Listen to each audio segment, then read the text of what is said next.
In just one day, the United States triggered three major disruptions in the global economy, and the consequences are quickly mounting. First came an escalation in tensions with BRICS, the alliance of Brazil, India, China, Russia, and South Africa. Then came a blow to the global microchip industry, the very chips needed in smartphones, cars, and electronics. And finally, one of America's closest allies began to distance itself economically, signaling growing cracks in long-standing alliances. All of this happened within 24 hours. And it's not just about the headlines. These events show how the US economy itself is starting to wobble. India, Washington's key partner in the Asian region, is now facing sanctions for refusing to comply with US demands. President Trump has raised tariffs on Indian goods, from medicines to electronics to diamonds. But such actions only push India further away from the United States and closer to China, which could significantly weaken America's position on the world stage. This is especially important because India was the only BRICS country still supporting the US dollar. After such moves, it is likely to start reducing its reliance on it as well. Meanwhile, Trump is demanding that the largest chip makers relocate their factories to the United States. But instead of bringing benefits, this is producing the opposite effect. South Korea and Taiwan are now looking for alternatives, and China is getting the opportunity to accelerate the growth of its own chip industry. So let's break it down. Donald Trump has opened a new conflict, and this time, it's not with China and not with the Democrats. His target is the entire BRICS alliance, with India unexpectedly first in line. He has threatened to impose tariffs of 50% on Indian goods because of India's increasingly close trade with Russia and deeper involvement in BRICS affairs. Since the start of the war in Ukraine, India has been buying cheap Russian oil. While Western countries have been cutting back on purchases, India has continued to import in order to curb price growth and inflation. This infuriates Trump, who believes India is not behaving like a US ally and deserves punishment. But America cannot afford to lose India, especially in the medical field. India is often called the pharmacy of the world, producing more than 20% of the generic drugs that the US healthcare system relies on. These include cancer treatments, antibiotics, and blood pressure medications, supplied to hospitals, pharmacies, and nursing homes across the country. Without them, the American medical system could collapse. If Trump does impose a 50% tariff, drug prices will skyrocket. Hospitals already operating at their limits will face shortages. Pharmacies will run out of basic medicines. People will start cutting back on insulin, forgoing chemotherapy, and postponing surgeries, not because they don't want treatment, but because they simply can't afford it. The US does not have the capacity to quickly replace Indian supplies. Building pharmaceutical plants would take years and billions of dollars. In India, the system is already in place, cheap and efficient. If India reduces exports because of tariffs, resentment, or loss of trust, millions of Americans could be left without life-saving medications. This is no longer just an economic issue, it's a matter of national security. The United States already spends more on healthcare than any other country. If the Indian supply chain collapses, the nation could face a true medical disaster. Such a move is not just a mistake. Meddling with drug supplies is like playing with matches at a gas station. Once it ignites, it will be too late. Some Indian goods are already subject to 25% tariffs, but according to White House leaks, they could triple, especially for diamonds. The United States is the largest buyer of such stones, importing $24 billion worth each year. But here, Trump seems to be missing the point. India has options. China and Hong Kong would be happy to take over its diamond trade. If India turns eastward, it will not only preserve its economy, but also strengthen BRICS. And every stone that doesn't reach the US is another point scored for China. This is not just a fight for market share, it's a struggle for economic influence. And the United States is losing it. India is important not only as a pharmaceutical producer, it plays a key role in the field of IT services and exports textiles, electronics, and equipment. A 50% tariff would make all of this more expensive. Both American companies and ordinary consumers would suffer.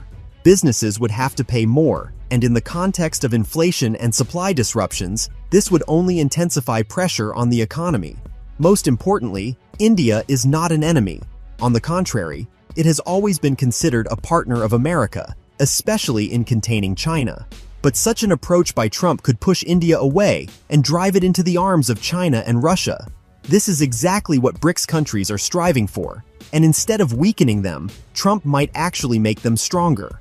Not long ago, India stated that it supported the dollar and had no plans to abandon it. But after all this, it may well return to the BRICS de-dollarization plan, and Trump does not intend to stop there. He has already made it clear that Brazil could be next. He had previously accused it of currency manipulation and imposed restrictions on steel supplies. Now, he could turn to its active trade with China and its participation in BRICS financial projects. Brazil is one of the main suppliers of food to the United States. Soybeans, coffee, beef, chicken, all of this comes from there. New tariffs would sharply raise prices in American stores, and farmers in both countries would lose important markets. This would hit agriculture and the wallets of ordinary people. Meanwhile, China and Russia remain at the center of attention. Trump has already spoken about a possible 60% tariff on all Chinese imports. This would affect hundreds of billions of dollars worth of goods, from electronics and clothing to household items. Prices for everyday goods would rise sharply. American companies like Apple and Tesla, which work with Chinese factories, would also be hit hard. And China would almost certainly respond in kind. This would trigger a new wave of tariff conflicts and problems for American companies abroad. Trump presents all this as protecting jobs and restoring fairness. But in reality, tariffs only increase costs for businesses and raise prices for people. Supply chains tighten, and the impact falls precisely on those he claims to protect. And while American families pay more and more, something far more significant is happening in the world. The planet's energy system is changing rapidly, and the United States could be left on the sidelines. Trump tried to isolate Russia with sanctions and trade restrictions, but Moscow did not give in. It found a powerful new partner and a direct route to the east. Russia is now supplying China with gas through a giant pipeline that changes everything. Power of Siberia 1 already delivers billions of cubic meters of Russian gas directly to China, and the under-construction Power of Siberia 2 will double that volume. These projects are completely reshaping the energy map of Eurasia. Russia, which previously depended on European markets, is now redirecting all its oil and gas toward Beijing. And China is happy to take it all, because it can. What is even more worrying is that China is buying this oil at reduced prices. Due to Western sanctions, Russia is forced to sell its resources cheaper, and China is taking full advantage of it. Against the backdrop of global energy, price increases. Beijing is signing long-term deals for cheap oil. This gives it a colossal advantage. This is already an energy war, and the United States is clearly losing it. Every barrel of Russian oil purchased by China is a blow to American control over global markets. Every cubic meter of gas fuels Chinese factories, power grids, and even the defense industry. Meanwhile, American consumers are left with high prices, and Washington's influence grows weaker by the day. Before our eyes, a new energy alliance is taking shape, a powerful Moscow-Beijing axis. Their goal is independence from the West. If this energy corridor becomes permanent, it could shift the balance of power in the world for the next 50 years. But energy is not the only front where the redistribution of global power is happening. The next battleground is technology, and Trump is already igniting a new conflict. Now the focus is on semiconductors, tiny chips that power everything from smartphones to fighter jets. Trump's plan sounds simple. Force giants like TSMC and Samsung to move production to the United States and cut off China's access to advanced technologies. That's why he is pushing the idea of 100% tariffs on imported chips unless they are made in America. But there's one problem. It doesn't work like that. TSMC, the world's most important chip manufacturer, is indeed building a plant in Arizona, but the project is facing delays, budget overruns, and staffing shortages. Samsung is having the same problems in Texas. These companies are used to the Asian model: dense supply chains, cheap labor, and strong state support. In the United States, they do not achieve the same efficiency and scale. Meanwhile, China is calmly catching up. In just the first half of 2025, Chinese companies are preparing for mergers and acquisitions in the chip sector. They are building their own plants, buying design studios, and launching projects with state support to replace foreign technologies. Trump's trade war is not slowing China down, it is accelerating it. Every export ban pushes Beijing to build its own base. Every new tariff makes China even more determined, and the results are already here. SMIC, China's leading chip maker, has begun producing 5-nanometer chips. Not long ago, it was believed that this would be impossible without American technologies. If things continue this way, China will not just catch up with the United States, it could surpass it in some advanced fields, especially in artificial intelligence and military technologies. Trump wanted to protect America's technological leadership, but his aggressive approach may bring the opposite result. He gave China exactly what it needed, a reason to stop relying on the United States forever.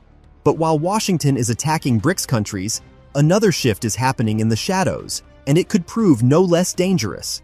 Japan, long considered America's most loyal ally, has begun acting on its own, and this is causing alarm in the White House.